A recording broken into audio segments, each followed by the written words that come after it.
Hai semua, balik lagi sama aku Firdaria. Kayaknya aku udah lama banget nggak bikin video di YouTube channel Pembelajar Hidup ini. Sampai selamat jumpa kembali dengan Firda di channel YouTube Pembelajar Hidup. Aku tuh kayak seneng banget bisa mulai lagi. Semoga bisa konsisten ke depannya, karena ya konsisten tuh agak sulit di aku, tapi aku harus berusaha untuk bisa. Oke teman-teman, kali ini aku pengen ngebahas tulisan yang kalian lihat di layar, tepatnya yang di dalam kotak, yang mencintai keputusan. Jadi ini ceritanya aku lagi punya bukan project sih, lebih ke pendisiplinan diri. Aku pengen ngabisin buku-buku yang aku punya untuk aku baca sampai tuntas, karena banyak juga nih buku-buku yang aku punya tuh belum aku baca sampai tuntas gitu kan. Nah, aku tuh punya planning, punya goals untuk bulan ini. Salah satunya adalah aku bisa membaca 10-15 buku dari buku yang aku punya. Semoga itu terwujud. Dan salah satunya aku lagi baca buku ini, judulnya adalah The Perfect Muslimah, karya dari Ahmad Rifai Rifan. Mungkin teman-teman punya juga bukunya. Ini bukunya aku suka banget. Dan aku baca ini kayaknya udah yang ketiga atau keempat kali gitu ya. Jadi memang ada beberapa buku yang ketika aku suka baca sampai 3 atau 4 kali. Bukan dengan tanpa alasan, tapi ketika aku membaca buku yang udah pernah aku baca dan aku coba baca lagi tuh, aku ngerasa ada insight yang menurut aku, oh waktu itu aku belum dapat dan sekarang aku dapat. Kalau kamu pernah tahu, ada dalam ilmu agama Islam tuh ada namanya ilmu hikmah dan ilmu dolalah ya, saya lupa deh bahasanya apa. Intinya adalah ketika kita mempelajari sesuatu itu belum tentu kita tuh paham gitu, belum tentu kita diberikan hikmah dari apa yang kita pelajari. Nah, semakin kalau kamu pernah dengar juga, ketika kita mengulang sesuatu hal itu bisa membuat kita menjadi ahli. Makanya ada istilahnya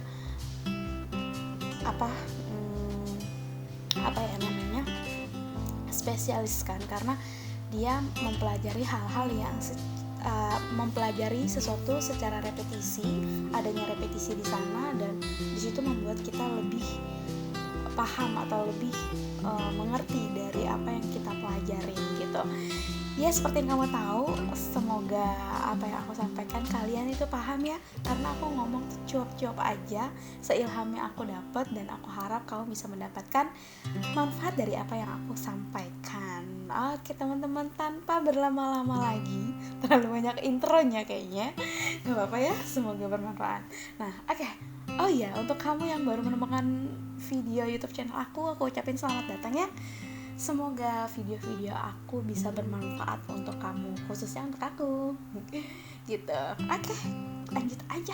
Dan oh ya, aku juga menerima saran dan kritik dari kamu ya, untuk tujuannya bisa memajukan video YouTube channel ini supaya semakin luas manfaatnya. Ya, di sini kita lanjut buku The Perfect Muslimah. Jadi itu buku-buku tentang bahasanya, logikanya nggak akan ada muslimah yang perfect di dunia ini, tapi kita bisa mengusahakannya gitu. Dan salah satu contohnya dan salah satu panutan yang bisa kita tiru adalah Khadijah binti Khuwailid. Siapa sih, aku lupa. Aku tuh seneng banget sama tokoh perempuan ini, dan aku bahkan berdoa semoga aku bisa seperti Khadijah ini. Amin. Oke, tanpa berlama-lama lagi, aku pengen bahas tentang ini. Yang di dalam kotak kamu lihat kan, mencintai itu keputusan, bukan kebetulan. Cinta akan hadir ketika kita mengizinkan jiwa kita untuk jatuh cinta. Aku sih belum baca ulang tulisan chapter ini, tapi aku pengen ngebahas dari sudut pandang aku. Kalau kalian ngikutin atau pernah baca tulisan-tulisan aku selalu menggunakan hashtag Gatora Firda. Jadi Gatora itu sebenarnya bahasa Jepang. Aku suka gaya-gaya Jepangan ceritanya. Gatora itu adalah sinonim dari Gatra. Gatra itu adalah seperti opini atau sudut pandang atau ibaratnya menurut gue gitu kan. Nah, kalau menurut aku tuh setuju banget dengan statement ini, dan aku juga kayak sering banget memahamin diri aku sendiri, atau mungkin juga pernah aku sampaikan ke kalian yang pernah ngobrol sama aku. Cinta itu adalah keputusan ya, bukan sesuatu hal yang kebetulan, tapi bahasa aku bukan kebetulan. Itu bahasa aku adalah kita bisa mencintai ketika kita memutuskan untuk itu. Kita bisa berhenti tidak mencintai ketika kita memutuskan itu. Jadi kenapa? Karena mencintai itu adalah kendali dari diri kita sendiri. Kita mau seperti gini, aku lapar, aku lapar, aku mau makan ayam bakar, aku mau makan ayam goreng, aku mau makan soto ayam, aku mau makan sate padang gitu misalkan. Itu kan nggak sesimpel itu sih, maksudnya bisa dianalogikan dengan itu gitu ya teman-teman. Nah terus aku sangat setuju banget dengan statement ini ya, cinta itu bisa datang ketika kita mengizinkan hadir. Jadi ketika ada pertanyaan yang pernah juga disampaikan ke saya, lebih milih mencintai atau dicintai? Kalau saya prepare ke mencintai. Kenapa? Salah satunya karena kontrolnya itu adalah di diri kita sendiri. Kita bisa mengontrol sejauh mana, sedalam mana kita bisa mencintai seseorang, atau mencintai suatu kegiatan, atau mencintai Tuhan kita, bahkan Allah Subhanahu wa Ta'ala. Tapi ketika kita dicintai, kadang menurut aku ada rasa atau nilai keegoisan. Kamu boleh setuju boleh enggak ya, karena ini aku bilang adalah Gatora Firda menurut sudut pandang aku. Dan mungkin di situ juga khawatirnya juga ada kayak yang menggampangkan atau meremehkan, mungkin kamu lebih mengerti bahasanya. Nah terus aku nggak ada pikiran yang gimana. Cuman menurut aku ketika kita berusaha atau ketika memutuskan untuk mencintai seseorang, berusahalah untuk mencintai dengan tulus, berusaha mencintai dengan baik, bukan dengan kita mencintai tapi berharap untuk dicintai. Menurut aku itu kayak rada gak ikhlas. Kenapa? Karena ketika kita memberikan sesuatu tapi kita menuntut kembali, itu berarti kan ada nilai pamrih ya. Sedangkan saat kita berbuat baik, ya berbuat baik aja karena Allah supaya kita dapat pahala. Tetapi ketika kita melakukan sesuatu hal kebaikan diniati untuk berharap orang itu melakukan hal yang sama, menurut aku itu agak sedikit pamrih dan agak capek kali ya, karena kita memberikan tapi mengharapkan sesuatu hal yang kita harapkan tapi tidak menjadi suatu kenyataan, itu kan menyakitkan ya. Apalagi di sini bahasanya tentang kondisinya mungkin hubungan laki-laki perempuan gitu ya. Nah terus aku bingung mau ngomong apa. Ilhamnya putus. Oke. Terus mencintai dan dicintai.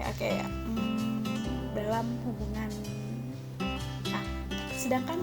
Sedangkan ketika kita mencintai itu di bawah kontrol kita, di bawah kendali kita. Sedangkan untuk dicintai adalah respon balik dari kita mencintai itu kan di luar kendali kita ya. Jangan sampai nih karena kita pengen dicintai balik, kita kan memasang istilahnya ekspektasi yang terlalu tinggi. Jangan sampai karena kita mencintai seseorang dan dia tidak membalas cinta kita, terus membuat kita kayak membuat kita kayak down. Dan ya wajar sih ya, manusiawi, tapi kita bisa atur untuk itu ketika logika kita lebih main gitu. Apalagi ya, mungkin itu aja ya pembahasan kali ini. Dan aku pengen bacain salah satu chapter di buku The Perfect Muslimah ini. Untuk teman-teman yang perempuan semoga bisa bukan memenuhi sih, bisa mencoba untuk bukan berkaca tapi lebih kayak gue bisa nih kayaknya nyoba jadi seseorang itu. Ketika kita bisa berubah menjadi lebih baik itu bagus, dan diusahakan itu bukan karena manusia tapi karena Allah. Supaya apa? Supaya kita bisa mendapatkan pahalanya. Oke. 7 perhiasan indah sang perfect muslimah. Ada 7 hiasan indah bagi 7 hal yang lainnya. Pertama, pantang meminta-minta, merupakan perhiasan si miskin. Kedua, bersyukur merupakan hiasan bagi anugerah. Ketiga, sabar merupakan hiasan bagi musibah. 4, santun merupakan hiasan bagi ilmu. 5, banyak menangis merupakan hiasan bagi yang bertaubat. 6, menyembunyikan kebaikan merupakan hiasan bagi kebajikan. 7, khusyuk merupakan perhiasan bagi orang yang sholat. Dari Abu Bakar Ash-Shiddiq. Oke, insya Allah itu aja video kali ini. Udah 11 menit lewat, dan aku berharap kamu bisa mendapatkan manfaat dari apa yang aku sampaikan, dari ilham-ilham yang aku dapatkan, dan sampai jumpa di berikutnya.